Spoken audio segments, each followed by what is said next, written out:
నమస్తే అండి. నేను మీ డాక్టర్ నారా స్వాతి, డెవలప్మెంటల్ పీడియాట్రిషియన్ని. మనం ఇప్పుడు ఆటిజం అంటే ఏంటి, ఇప్పుడు ఎందుకు ఎక్కువ అవుతుంది, ఇప్పుడు వెనకటి రోజుల్లో ఇది ఎక్కువగా లేదు, మనం ఈ పదం కూడా వినలేదు.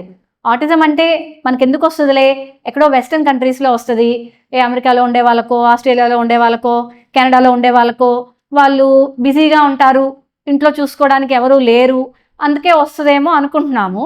కానీ ఇప్పుడు దాని ఇన్సిడెన్స్ బాగా పెరిగిపోయింది. ఇప్పుడు మనం ఏం చేద్దామంటే ఆటిజం గురించి అండ్ దాని గురించి కొన్ని డీటెయిల్స్ డిస్కస్ చేద్దాము.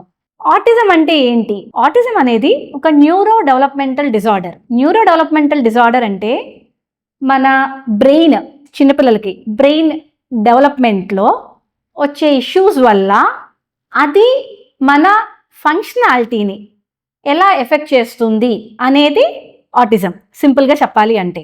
దీన్ని మనము ఒక టెక్స్ట్ బుక్ ప్రకారము చూడాలి అంటే సోషల్ స్కిల్స్లో ప్రాబ్లము, కమ్యూనికేషన్ స్కిల్స్లో ప్రాబ్లము ఉండి కొన్ని రెస్ట్రిక్టివ్ బిహేవియర్స్ అంటాము.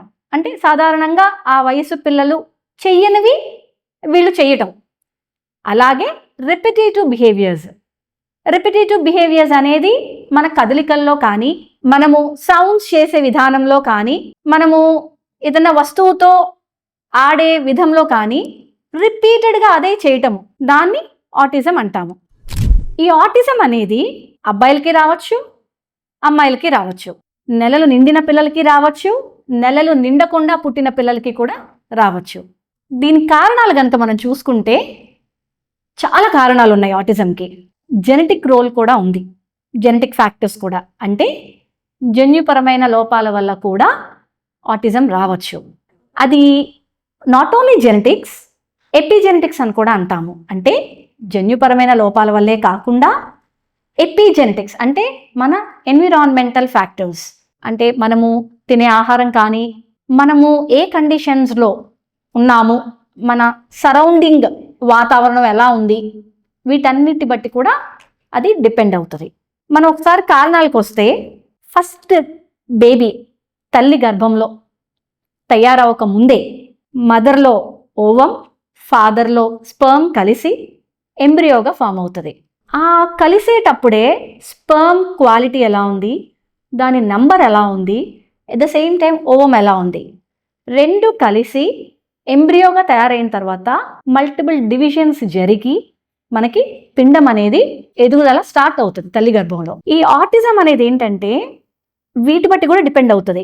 ఒక్కోసారి aged sperm, poor quality sperm ఉన్నా, ఓవం సరిగ్గా లేకపోయినా, రెండు కలిసి ఎంబ్రియో ఫామ్ అయ్యేటప్పుడు సరైన వాతావరణం లేకపోవటం వల్ల కానీ, తల్లి గర్భంలోకి ఇది వెళ్ళి అటాచ్ అయ్యేటప్పుడు ఆ గర్భసంచి లోపల ఉన్న వాతావరణం కానీ, బొడ్డుతాడు ద్వారా తల్లి నుంచి బేబీకి రక్త ప్రసరణ లేకపోయినా, మధ్య మధ్యలో ఎఫెక్ట్ అవుతున్నా, various health conditions of the mother వల్ల, అంటే ఎగ్జాంపుల్ బీపీ ఉండొచ్చు తల్లికి, అది కంట్రోల్లో లేకపోయినా, డయాబెటీస్ ఉండొచ్చు, లేదా వేరే ఏదైనా మదర్కి హెల్త్ ఇష్యూస్ రావచ్చు, దానివల్ల కూడా లోపల బేబీ తయారయ్యేటప్పుడు ఎఫెక్ట్ పడుతుంది. ఈవెన్ న్యాచురల్ ప్రెగ్నెన్సీ కాకుండా ఐవీఎఫ్ ద్వారా కొంతమంది న్యాచురల్గా ప్రెగ్నెన్సీ రాని వాళ్ళు ఐవీఎఫ్ ట్రై చేస్తూ ఉంటారు. ఐవీఎఫ్ ద్వారా ప్రెగ్నెన్సీ వచ్చిన వాళ్ళకి కానీ పిండం లోపల ఎదుగుదల సరిగ్గా లేకపోవటం వల్ల ఒక్కొక్కసారి కొన్ని మెడిసిన్స్ వాడాల్సి ఉంటుంది. ఆ ఎందుకు ఎదుగుదల సరిగ్గా లేదు అన్న దాన్ని బట్టి వాళ్ళు కూడా మనకి ఆటిజం వచ్చే రిస్క్ ఉంటుంది. ఇప్పుడు ఇది ఆటిజం అనేది మనము ఎప్పుడు డయాగ్నోస్ చేయాలి? సాధారణంగా డెవలప్మెంట్ అనేది ఒక రేంజ్ ఉంటుందండి.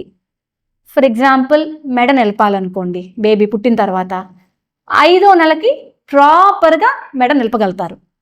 సో మనకి 5 నెలల దాకా టైం ఉంటుంది మెడ నిలపడానికి. కొంతమంది బేబీస్ 3వ నెలలోనే నిలపచ్చు, కొంతమంది 4వ నెలలో నిలపచ్చు, కొంతమంది 4వ నెలలో నిలిపినా అంత స్టడీగా లేక 5th మంత్ వచ్చే టైంకి ప్రాపర్గా నెక్ హోల్డింగ్ రావచ్చు. ఓకే, సో ఇట్లా డెవలప్మెంట్ అనేది ప్రతి దానికి రేంజ్ ఉంటుంది. మనము దీన్ని ఏజ్ అప్రాప్రియేట్ మైల్ స్టోన్స్ అంటాం మనము. అది గనక మనకి నాట్ ఓన్లీ మెడ నిలపటము, పాకటము, కూర్చోటము, నుంచోటము ఇవే కాకుండా ఫైన్ మోటార్ ఇష్యూస్ అంటే మన small muscles of the hands use చేసి నేను వస్తువుని ఎలా హ్యాండిల్ చేస్తున్నాను, ఎలా మ్యానిపులేట్ చేస్తున్నాను, నా స్ట్రెంగ్త్ ఎంత ఉంది, ఇది. కానీ లాంగ్వేజ్ అంటే లాంగ్వేజ్లో కూడా మళ్ళీ 2 రకాలు ఉంటాయి. నాకు ఎంత అర్థమవుతుంది, నేను ఎలా ఎక్స్ప్రెస్ చేస్తున్నాను. ఇదే కాకుండా సోషల్ స్కిల్స్, కలివిడితనము అంటాము. అంటే ఎవరన్నా ఎదురైతే మనం ఎలా పలకరిస్తున్నాము, మనకి ఏదన్నా అవసరమైతే ఎదుటి వారిని అలా అప్రోచ్ అవుతున్నాము. వీటన్నిటిని మనం సోషల్ స్కిల్స్ అంటాము. అండ్ ప్లే స్కిల్స్, ఆట. ఒక్కొక్క వయసులో పిల్లలు ఒక్కొక్కలాగా ఆడతారు టాయ్స్తో. ఓకే, అది. కానీ ఇలా మనము వీటన్నిటిని చూసుకోవాలి. మనము వయసు ప్రకారము ఉన్నారా లేదా అనేది, వయసు ప్రకారం ఉన్నారా లేదా అనేది క్లినికల్గా చూడాలి. డౌట్ ఉంటే ప్రాపర్గా నాలెడ్జ్ ఉన్న qualified clinical psychologist under the guidance of developmental paediatrician దగ్గర అసెస్మెంట్స్ చేయించుకోవాలి. అప్పుడు మనకి క్లియర్గా తెలుస్తుంది మన పిల్లవాడి వయసు ఎంత, వాడి ఎదుగుదల ఎంత ఉంది అని. దాన్ని బట్టి మనకి వయసు ప్రకారం ఉన్నారా లేదా ఏదన్నా డిలే ఉందా.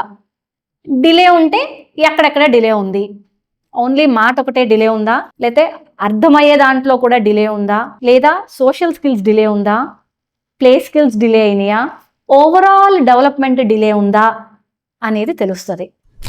ఈ ఆటిజం అనేది పర్టికులర్గా సోషల్ కమ్యూనికేషన్ స్కిల్స్లో ప్రిడామినెంట్గా ఉంటుందండి డిలే. కూర్చోటము, నుంచోటము, నడవటము అవన్నీ సాధారణంగా వచ్చేస్తాయి.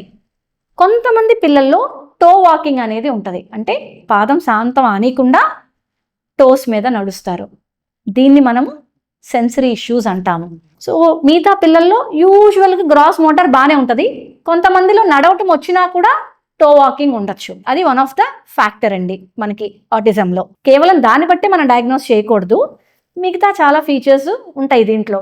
ఐ కాంటాక్ట్ ఇవ్వకపోవటము, అంటే మనిషి వాళ్ళ ఎదురుగా మనం నుంచున్నా కూడా, వాళ్ళ ముఖంలో ముఖం పెట్టినా కూడా వాళ్ళు ఒక్కోసారి ఐ కాంటాక్ట్ ఇవ్వరు, ఎటో చూసుకుంటా ఉంటారు.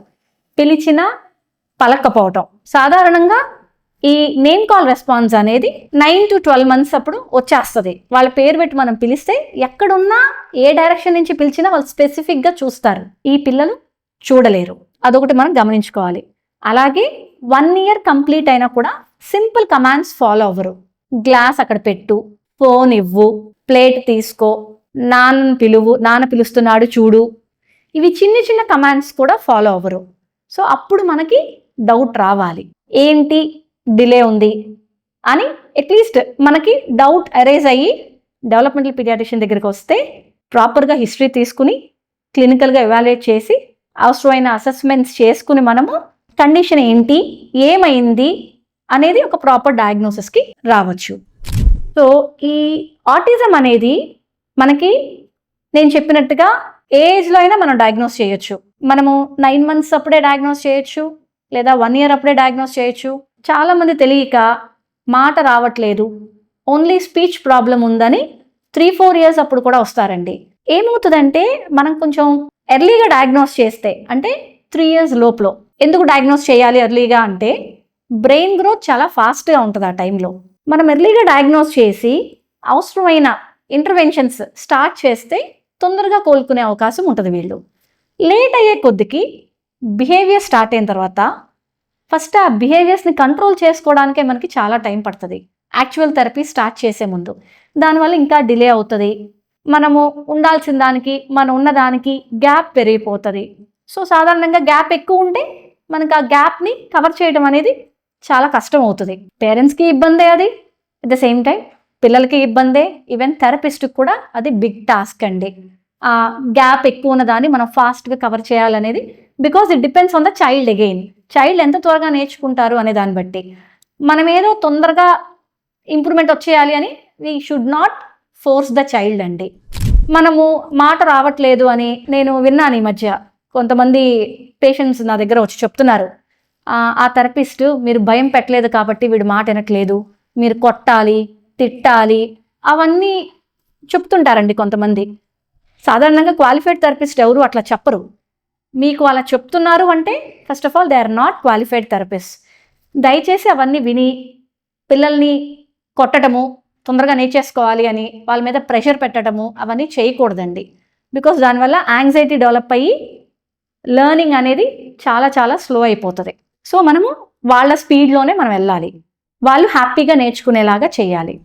ఇప్పుడు ఆటిజము ఎలా డయాగ్నోస్ చేయాలి అనేది చూద్దాం మనము. వీటికి కొన్ని అసెస్మెంట్స్ అని ఉంటాయి, సైకోమెట్రిక్ అసెస్మెంట్స్ అంటాము. దీంట్లో చాలా రకాలు ఉంటాయి. మనం ఫస్ట్ వాళ్ళ డెవలప్మెంట్ లెవెల్ ఏంటో తెలుసుకుంటాము, వాళ్ళ ఐక్యూ ఏంటో చూసుకోవాలి. At the same time autism క్రైటీరియాలోకి ఫిట్ అవుతున్నాడా లేదా అనేది చూసుకోవాలి. ఇవన్నీ స్టాండర్డ్ అసెస్మెంట్స్ అండి. ఇండియా మొత్తము కూడా ఎవరైనా ప్రాపర్గా క్వాలిఫైడ్ ఉన్న సైకాలజిస్ట్ చేయాల్సిన అసెస్మెంట్స్ ఇవి. అసెస్మెంట్స్ కనీసం మనకి 2 to 3 hours పడతాయి. దాంట్లో కొన్ని చైల్డ్ ఆన్సర్ చేయలేరు కాబట్టి పేరెంట్స్ని కానీ కేర్ టేకర్స్ని కానీ క్వశ్చన్స్ అడుగుతాము. కొన్ని చైల్డ్కి ఎక్స్పోజ్ చేసి వాళ్ళ చేత చేయిస్తాం మనము. వాళ్ళు చేయగలుగుతున్నారా లేదా, ఏ లెవెల్ వరకు వాళ్ళు చేయగలుగుతున్నారు, వాళ్ళకి ఏం వచ్చు వాళ్ళకి ఏం రావు, అవి ఏ వయసు పిల్లలు చేయాలి, ఈ పిల్లోడి వయసు ఎంత, ఇలా వేరియస్ సైకోమెట్రిక్ అసెస్మెంట్స్ ఉంటాయండి. ఇది ప్రాపర్గా క్వాలిఫైడ్ డెవలప్మెంటల్ పీడియాట్రిషియన్ దగ్గర చూయించుకుని వాళ్ళు చెప్పిన అసెస్మెంట్స్ చేయించుకోవాలి. ఏవి పడితే అవి చేయిస్తే ఉపయోగం ఉండదండి. ఊరికనే ఏదో పావు గంట మాట్లాడేసి ఒక పేజీ రిపోర్ట్ ఇచ్చేశారు అంటే అవి ప్రాపర్ అసెస్మెంట్స్ కాదు. అదొకటి జాగ్రత్తగా గమనించుకోవాలి.